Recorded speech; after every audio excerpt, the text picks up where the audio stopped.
මං හිතුවද මට ලැබුණු වැඩිම වැටුපේ ගැන විස්තරයක් කරන්න කියලා. ගොඩක් අය මගෙන් අහනවා මේ කීයක් විතර ලැබුණද, පඩිය කොහොමද, ඔය ගැන විස්තර. මම අද වීඩියෝවක් කරන්නේ මගේ වැටුපේ වැඩිම ගාන, මට ලැබුණු වැටුප තමයි මේක. මං ඒක ගැන තමයි අද වීඩියෝ එකක් කරන්නේ. ඉතින් මේක තමයි මගේ වැටුප. මට ලැබිල තියෙන සම්පූර්ණ වැටුප 2,71,504යි. ඒ එන් මුදලින්. ඒකින් සම්පූර්ණ ඔක්කොම අඩු කරලා තියෙනවා 71,739ක්. ඒ ඉතුරු වෙලා ලැබිල තියෙන 1,99,765ක් තමයි.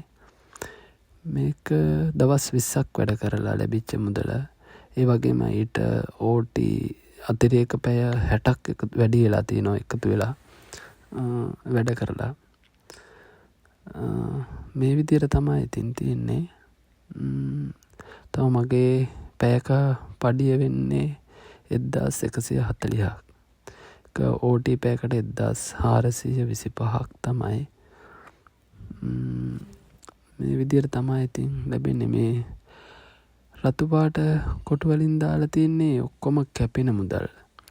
සෞඛ්‍ය රක්ෂණය, එතකොට රජයේ ටැක්ස්, ඊට පස්සේ ලයිට් බිල්, වතුර බිල්, එපාර්ට්මන්ට්, ඔය දේවල් වලට තමයි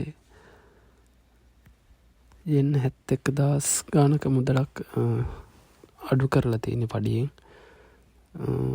ඉතින් මේ විදියට තමයි ඉතින් ඒ පඩියනුත් බැංකුවට වැටලා තියෙන 1,99,765යි. ඒකෙනුත් තව වියදම් තියෙනවා. ගෙදර කෑම බීම වියදම්, ඊට පස්සේ පෞද්ගලික වාහනේ ඒ නඩත්තු කටයුතු වලට යන වියදම්. ආසන්න වශයෙන් මෙයින් යෙන් 50,000ක් විතර මුදලක් යනවා. එතකොට ඉතුරු වෙන්නේ යෙන් 1,45,000ක වගේ මුදලක් තමයි. ඒක ආසන්න වශයෙන් රුපියල් වලින් රුපියල් 2,80,000කට 90,000කට වගේ ආසන්න මුදලක්. ඉතින් ඇත්තටම මේ වගේ මුදලක් ගන්න, මේ වගේ පඩියක් ගන්න ගොඩක් මහන්සි වෙන්න ඕන. මම ගොඩක් මහන්සි වුණා. ඉතින් ඒ විදියට තමයි මගේ පේ ෂීට් එකේ මම ගත්ත වැඩිම වැටුප. අවසර 2කට ආසන්න කාලයකදී මම ගත්ත වැඩිම වැටුප මේක තමයි ඉතින්. හැබැයි ගොඩක් මහන්සි වුණා. ගොඩක් මහන්සි වෙන්න ඕනේ. ඉතින් මෙහෙම තමයි